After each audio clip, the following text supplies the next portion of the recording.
Sitias in my brain. Sitias in my brain. Sitias in my brain. When I'm a bro for young couple and I pay at our sister when you're young. When I would do to me, no home bro at your swing. I can't name for once what dear to me. So, what my young man and I pay you one what dinner. I don't for what the other women I see as slow as and so by a one what you told me about an inticasa. So, one more better dog. You should have. You baby on my answer. But I was a some panel. If you I don't need to. Amen. Second Samuel. Your far. That Samuel, 2 Samuel chapter 6 verses number 6 and 7.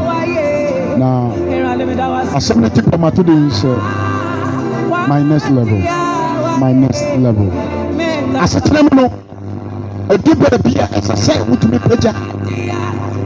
One Tanafa, and Nico said, we Kafa. As I said, no more people who are accepting and go on no yin Ramon. Hallelujah. And no more people who are saying accepting and go on.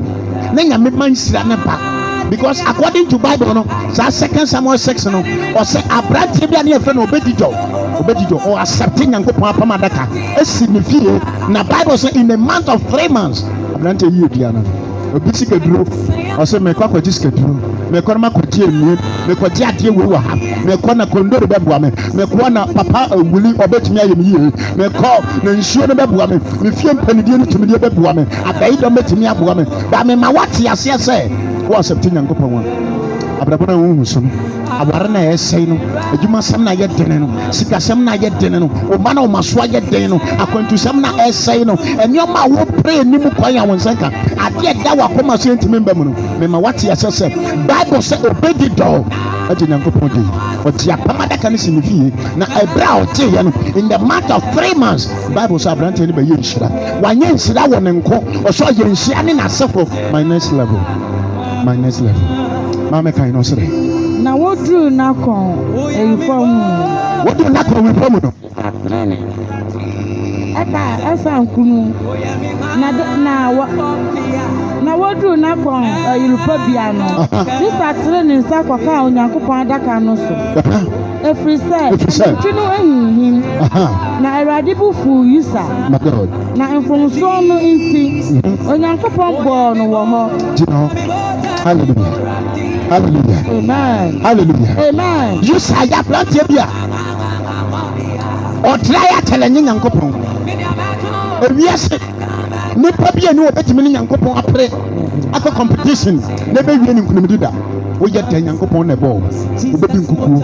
Ema na di nkunim. Na me ka kyerɛ wo ma wote asese. Memma wo ni nje bɔne ho nyɛ. Na mo twa wo fi bɔne ho. Na accept apamadaka no e wo fie. Accept Nyankopɔn asɛm e wo fie. And na apamadaka no ntimo biem. And then na asɛm. Ye de nyame asɛm ma wa sɛ na wo so mu fa. So wo so mu yi a ana pe me ka kyerɛ wo wote asɛm wa sɛ. Bebi ateme nka bia sɛ wote ya de wutimi so. What when in Sira? They said you obedi do. And I pray me catch them say. So bedi do fear in Sira. And yet your day Emma na brabo. E see the fear. The move be na ya pama e wo fear no. Ebusua mu apama e deda ho. Apama ya siesie. E bi so orders bi e wo fear no. E na e bi nya e prayers. Na me ti asema ho. Na me ma wati asese obedi do. Oti Nyankopɔn apamadaka ne sinifie ana pe wan na agye nyame apamadaka sinifie ana pe nyame bisa me no sɛ yɛbɛgye asinifie ana yɛbɛgye asiyefie ana yɛbɛgye asɛm na asiyefie ana now me ma wate asɛ nso sɛ obedi do he was from nowhere no ni bia oni to me bi oni ahoɔden bi ba nyame asɛm ɔdidi nti ɔgye asɛm na tena ne fie ɛyɛ asɛm na ɔgye fa ana wode yɛ den na wode nyame asɛm yɛ me ma wate sɛ nyame asɛm yɛ adwuma wɔ abrabɔ mama asɛm na yɛ adwuma ɔbɛma wabrɛ obedi do te asɛm no tena ne fie within 3 months. What a wonderful God. Within 3 months, the next coming 3 months, a minimum your margin said this 2021, and January, February, March, but these 3 months have passed by. Now 4 months money away, you are still perishing. But never what you say. 3 months. A branch energy and Yamia Pamadaka within a short possible time. A twinkle of an eye. Now branch energy. na abrante no nya adwuma na abrante no nya sika na abrante no nya ba abrante no nya kwantu abrante na kwantu ayo peye ana pa nyame mfama onsiesie na nya okesiye so bedi do die nyame asem apamada ka sinifia wonso te na be yenhyira de ama ana pa kakra me ka kire wa ne se ebia wo bia ma wa be mu na de tie bia se obedi do aja apamada ka wonso te nyame de na ma asem nantena ofie ne nsira ebe ya wo ne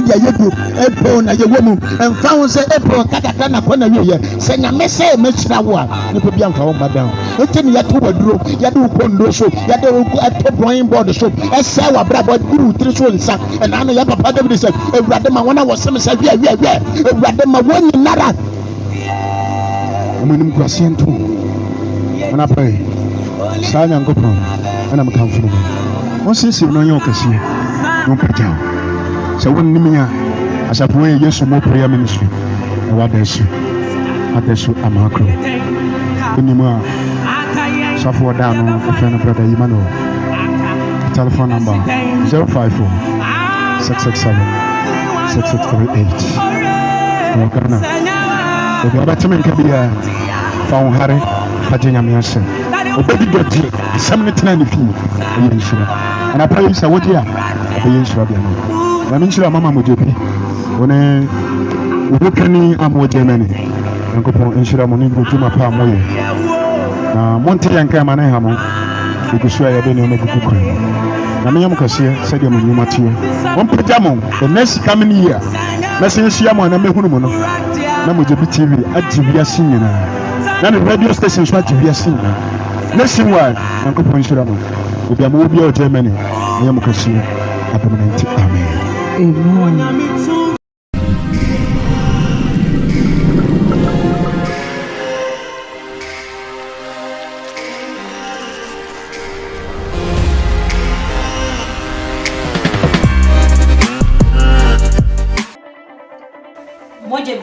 Mojabi TV. Among for Momo Dia na Monko YouTube. Baby amobeko bia Mojabi TV ho. Say ya worry say your movie.